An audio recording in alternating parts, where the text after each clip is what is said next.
If you are traveling to Walt Disney World for the months of March and April, let's get you ready for the 2025 season with everything that you need to know to make your trip magical. We're going to go over crowds and strategies, the weather, all of the updates that you need to know about, and there are a lot of updates, and then the special happenings at this time of the year. You ready? Let's go.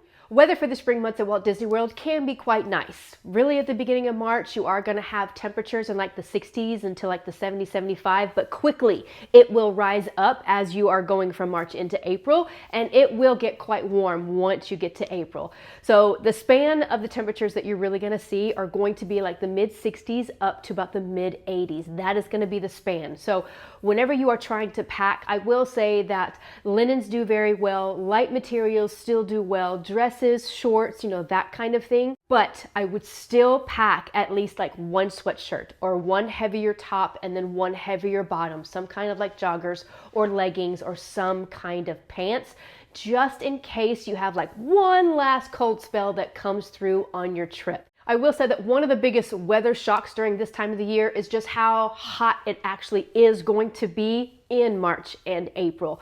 For me, living in South Texas, I still have about the same kind of weather as Florida. However, during the springtime, it is still quite chilly here.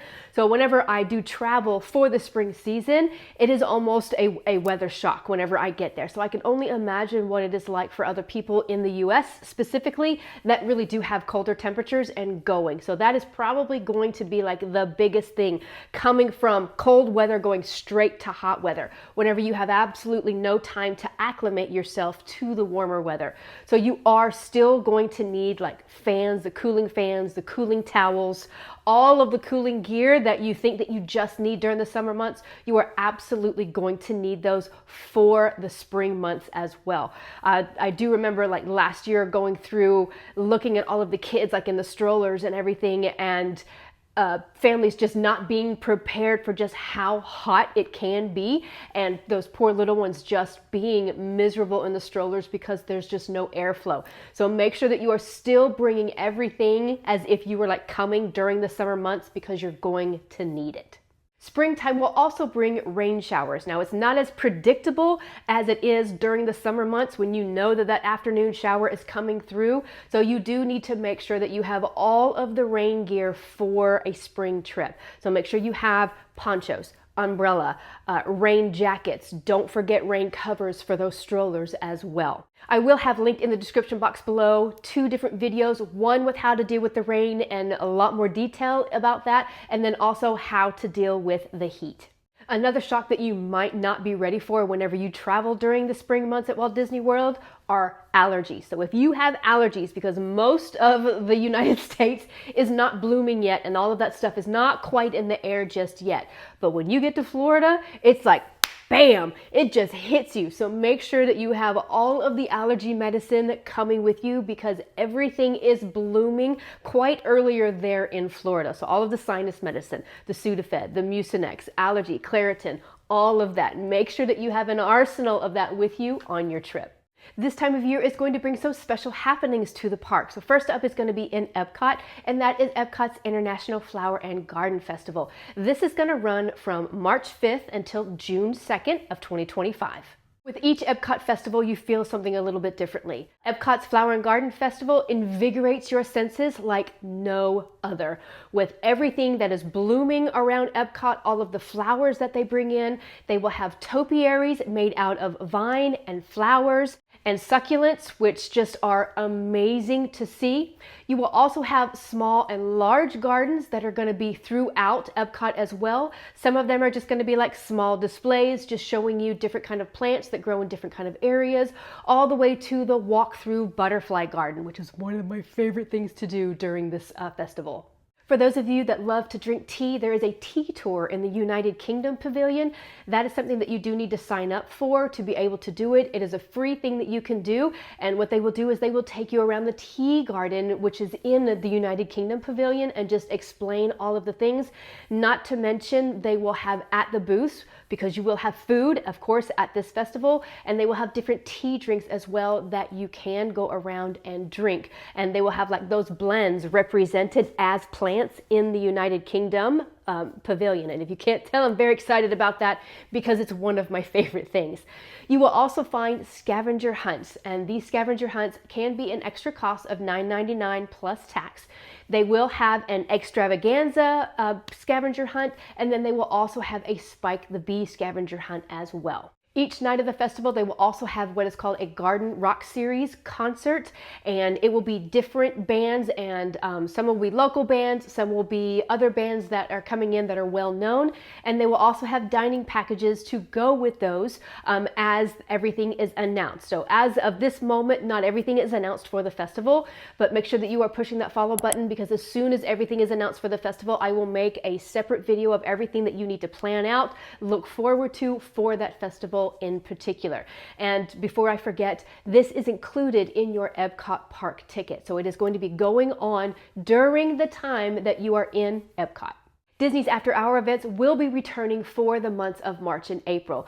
Magic Kingdom and Disney's Hollywood Studios specifically will be the two parks that will have these extra ticketed events. In Magic Kingdom, there will be 4 different dates in March, and in April, there will be 2 different dates. This event will take place on select nights. It will begin at 10 p.m. and end at 1 a.m. Ticket prices will range from $175 to $185. For Disney's Hollywood Studios, there will be 2 dates in March, and then there will also be 2 dates in April. This party will begin at 9:30 p.m. and go until 12:30 a.m. Ticket prices for this will be $155 to $185. With the purchase of the Disney's After Hour tickets, you can get into the park as early as 7 p.m. for both Magic Kingdom and Disney's Hollywood Studios. Also, certain rides and attractions, not everything will be open during that special ticketed event. And then lastly, there are some treats like ice cream novelties, sodas, waters, bottled waters, and then also popcorn that are like free. You're going to be able to just walk up to the kiosk, take it and go, and you can eat to your heart's content during these Disney's After Hour parties. If you happen to be traveling on March 4th and you are either staying at Port Orleans French Quarter Resort, or if you have like a non-park day on that day, I would go to Port Orleans French Quarter. They celebrate Mardi Gras, Fat Tuesday, on March 4th this year. So they will have like a daytime parade. They will have activities and crafts that can be an extra cost, and like a little bit of a party vibe throughout the day for Mardi Gras. They will have specialty treats, and just the entire resort comes alive, and it is so much fun. If you have ever experienced Mardi Gras, you have got to have this experience. It is really awesome. Now, you don't have to be staying there to be able to go and to enjoy that. So that is why I say if you have like a resort day, your arrival day or whatever, and you're looking for something to do on March 4th, I would check out Port Orleans French Quarter. Disney Springs will rev up for St. Patrick's Day, specifically Raglan Road down in Disney Springs. This can have like for an entire week or an entire weekend, just kind of depending on what their schedule is, but it'll be a celebration for St. Patrick's Day. So right now, reservations are starting to open up like that 60-day mark. So if you are looking to experience St. Patrick's Day down in Disney Springs and you want to have like a table reservation, it is going to be kind of hard to get during this time. However, they do also have an area that is blocked off that is like a walk-up bar and what is called like block party, if you will. And to be able to like get a wristband and kind of come and go as you please, you are going to need to pay like a cover fee. Last year it was around $20, but it did give you the opportunity to like go into the blocked off area, listen to music, go up, get beer, and just get the whole ambiance of St. Patrick's Day. If you don't want to like get in the craziness and all of that, it is still going to be quite kind of crazy like around that area. So just be ready for that during like St. Patrick's Day and a couple of days before and after, because it is almost like a week-long celebration for that.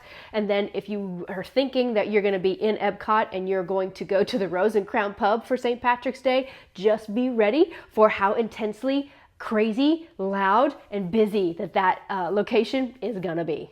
Along with spring break season, this is also the Easter season at Walt Disney World. So if you are looking for something else to do, like on a resort day, arrival day, or just something to do that is not in the parks, go and visit Disney's Grand Floridian, Disney's Contemporary, Disney's Yacht and Beach Club, and they will have Easter egg displays. And these Easter eggs are going to be quite large.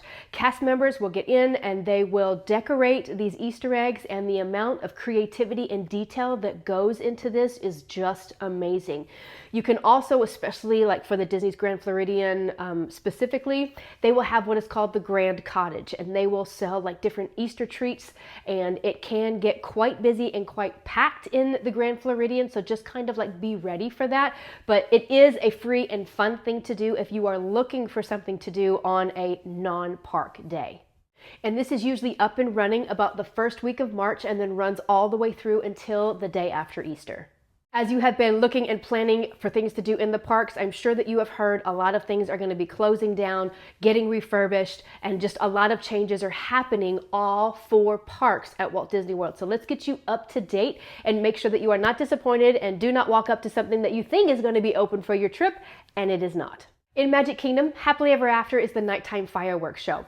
This fireworks show is going to go through 3 time changes in the months of March and April. And the reason why this is important is if you want to watch the fireworks, but you are also having dining reservations on your Magic Kingdom day, you need to make sure that you are not scheduling dining reservations too close to firework time and or whenever you need to get your spot.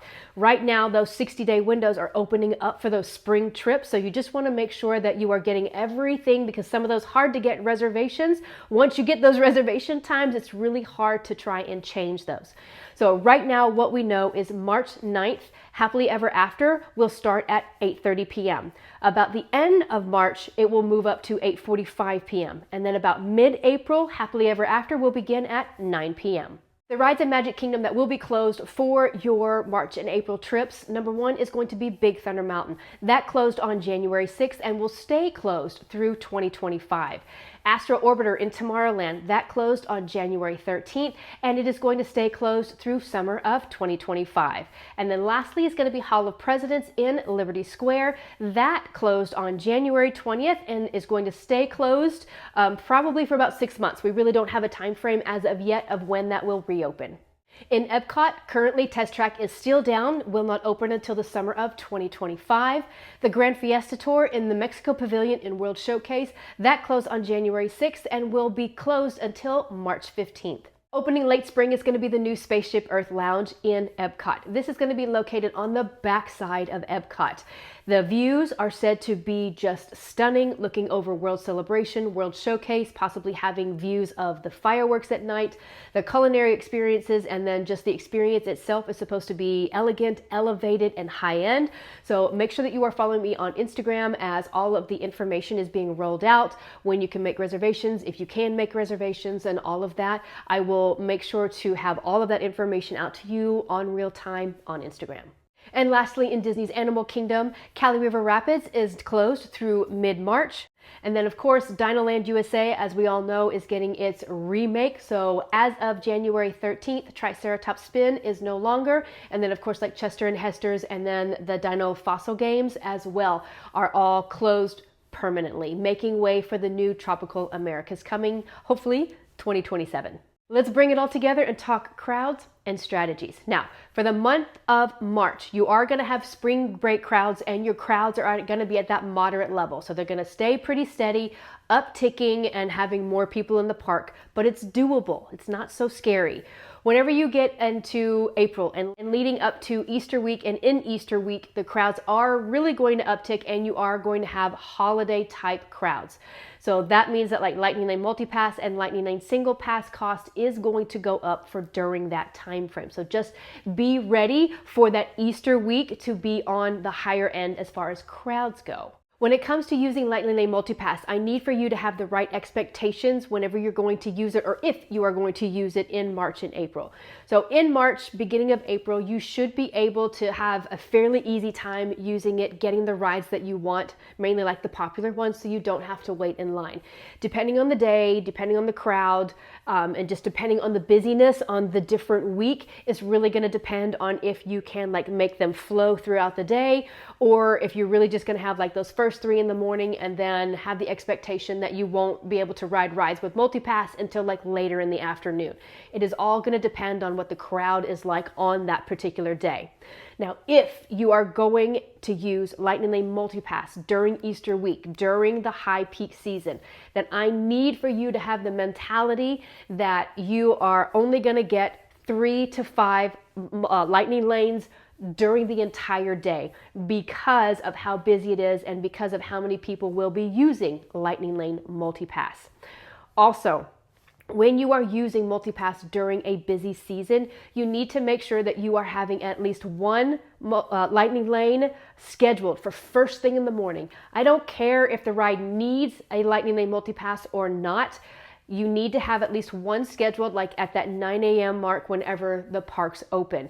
What that does is it unlocks everything for the rest of the day. So being able to scan into that first Lightning Lane is going to allow you to be able to maneuver other Lightning lanes closer together. And it's also going to allow you to go ahead and pick that next Lightning Lane for like another popular ride that is going to run out of Lightning Lane availability very quickly. And it's going to be very hard to get later in the afternoon. So like I said, if you are going to use multipass during the week of Easter, just be ready for how many rides you are realistically going to get with multipass, and you are going to need to put in extra work going in there, modifying and checking and refreshing to see if times pop up and if more rides are available. Now, that being said, I'm not trying to be a downer. I just want you to have the right expectation going in so that your trip is magical and you are prepared. So whenever you are going at this time of the year, you do need to have different strategies working at one time to be able to get all of your must-dos done. So right now, park hours as of recording time are only listed for the beginning of March, and they are blanket hours. So most of them are just like from 9 a.m. until 9 p.m. This will change. These times will change closer to the time of March and April. So Magic Kingdom specifically will have later hours going in from like 10 p.m. or 11 p.m. And this is still a really great time of the year because fireworks are still fairly early. Until fireworks hit that 9 p.m., when they're still at 8:30 or 8:45, you still have time like after fireworks to ride rides with shorter amount of waits to not have to pay for Lightning Lane Single Pass or Multipass and get those rides in. I am going to leave my video of what it looks like after firework time and a strategy that you can use. And then also I'm going to leave in the description box of how to rope drop every Lightning Lane Single Pass ride so you don't have to pay for it. I have so much more coming at you, so make sure that you push that subscribe button. Also check out my other playlist because my YouTube channel is a resource for you. I have a playlist of everything that you need to know before you go. I have it broken down into playlists for the time of year that you're traveling and each of the 4 parks so that you know what to plan for, what to expect for your upcoming trip. Please give this video a like. That lets me know that I'm giving you the information that you are looking for. I'm Terry with Creating the Magic. Have a magical day.